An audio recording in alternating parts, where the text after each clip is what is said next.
అందరికీ welcome to కృష్ణాతో కబుర్లు. ఇవాళ స్పెషల్ హెల్దీ అండ్ టేస్టీ సలాడ్ని ప్రిపేర్ చేసుకుందాము. ఇది క్విక్గా అయిపోయే ఒక సింపుల్ హెల్దీ ఆప్షన్. ఇది రెగ్యులర్గా తినే బ్రేక్ఫాస్ట్కి బదులుగా ఈవినింగ్ స్నాక్కి కానీ ఎప్పుడైనా సరే ఎలాగైనా సరే తీసుకోవచ్చు. చాలా రుచిగా ఉంటుంది. దీనిలో విటమిన్స్, మినరల్స్, ప్రోటీన్స్ చాలా పుష్కలంగా అందుతాయి అన్నమాట. దీనికి ఫోర్ వెజిటేబుల్స్ తీసుకుంటున్నాను. Potato, capsicum, carrot, beetroot. First వీటన్నిటిని బాగా కడుక్కునేసి పీల్ తీసుకుని ఫ్రెంచ్ ఫ్రైస్ లాగా కట్ చేసుకునేయాలి. అలా కట్ చేసుకుంటే తినటానికి, ఉడకటానికి చాలా రుచిగా ఉంటుంది. అయితే దీంట్లో పొటాటో కొంచెం స్లోగా వేగుతుంది కదా! అందుకని ఫస్ట్ కొంచెం బటర్ వేసుకొని, ఆ పొటాటో ఏవైతే ఉన్నాయో అవి వేసేసి కొంచెం సేపు మగ్గనిచ్చాను. దాంట్లోనే ఒకదాని తర్వాత ఒకటి మనం కట్ చేసుకున్న వెజిటబుల్స్ అన్నీ వేసేసి బాగా కలుపుకునేయాలి. దాంట్లోనే కొంచెం ఒక పించ్ ఆఫ్ సాల్ట్‌ని అలా యాడ్ చేసుకుంటున్నాను. యాడ్ చేస్తే దానిలో వాటర్ అంతా బయటకొచ్చేసి ఉడికిపోతుంది. ఇక హాఫ్ బాయిల్డ్ కోసము ఒక పాన్ పెట్టుకొని ఎగ్‌ని వేసుకున్నాను. ఆ ఎగ్‌లోనే కొంచెం ఆయిల్, సాల్ట్ అండ్ పెప్పర్ వేసుకొని కొంచెం బాగా వేగనిచ్చాను. అంటే బేస్ మాత్రమే వేగనిచ్చాను. మీకు తెలిసిందే హాఫ్ బాయిల్డ్ అంటే యెల్లో బాగా ఉడకదనమాట. అలా వేసేసి స్లోగా ప్లేట్‌లోకి తీసుకునేస్తున్నాను. ఎందుకంటే అది పక్కకి పోయింది అంటే యెల్లో మొత్తం కదిలిపోతుంది. అలా కదలకుండా తీసుకునేయాలి. ఆ పైన నేను ఒక ముక్క పట్టుకొని చూశాను. ఇంకా కొంచెం ఉడకాలి. అందుకని ప్లేట్ పెట్టేసేసి బాగా మగ్గనిచ్చాను. మళ్ళా చూస్తే వెజిటబుల్స్ బాగా ఉడికేసాయండి.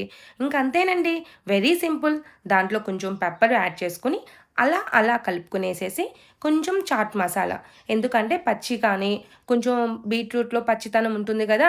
అది గాని ఏమీ తెలియకుండా చాలా టేస్టీగా ఉంటుంది. ఇక ప్లేట్‌లోకి సర్వ్ చేసుకునేయటమే. ఆ ప్లేట్‌లోకి ఆ సలాడ్ వేసుకొని, హాఫ్ బాయిల్డ్ వేసుకొని, అలా స్పూన్‌తో తింటూ ఉంటేనండి ఉంటుంది. ఆహా! అసలకి మన టమ్మీ మొత్తం ఫుల్ అయిపోతుంది. అదొక్క ప్లేట్ చాలండి మనకి. మనం వెయిట్ లాస్ అవ్వాలనుకుంటే కూడా చాలా సింపుల్‌గా చేసుకొని తినేయొచ్చు.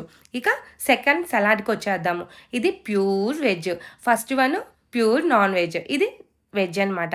ఇది కూడా చాలా సింపుల్. చాలా క్విక్‌గా చేసుకునేయొచ్చు. దీనికి ఏం కావాలి?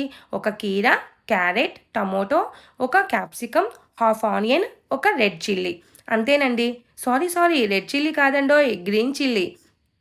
ఇలా ఇవన్నీ తీసుకొని బాగా సన్నగా కట్ చేసేసుకొని మనకి చిన్న చిన్న ముక్కలైతే స్పూన్‌తో తినటానికి ఈజీగా ఉంటుంది. ఇది పెద్దవాళ్ళే కాదండి, పిల్లలైనా సరే ఈవినింగ్ స్నాక్‌గా ఇచ్చేస్తే చాలా హెల్తీగా, టేస్టీగా ఉంటుంది. వాళ్ళు ఇష్టపడతారనమాట. అలా మొత్తము గూడా మనం ఏవైతే వెజిటబుల్స్ తీసుకున్నామో వాటన్నిటిని చిన్న చిన్న క్యూబ్స్‌గా కట్ చేసుకునేసాను. దానిలో ఒక గడ్డ పెరుగు తీసుకొని 2, 3 స్పూన్లు పెరుగు వేసుకున్నాను. ఇది దేనికంటే డ్రెస్సింగ్ కోసం. ఎందుకు పచ్చి కూరగాయలు తింటున్నాము అనే ఫీలే రాదు. అందుకని పెరుగు తీసుకుంటున్నాను. కానీ దీంట్లో మయోనీస్ కూడా వేసుకోవచ్చు. అది కొంచెం హెల్తీ కాదు కదా! అందుకని పెరుగు తీసుకున్నాను. దాంట్లో black pepper, next black salt, chaat masala కొంచెం వేసుకొని బాగా కలుపుతున్నాను. ఎందుకంటే డ్రెస్సింగ్‌కి బాగా ఉంటుంది. వెజిటబుల్స్‌కి బాగా పడుతుందనమాట.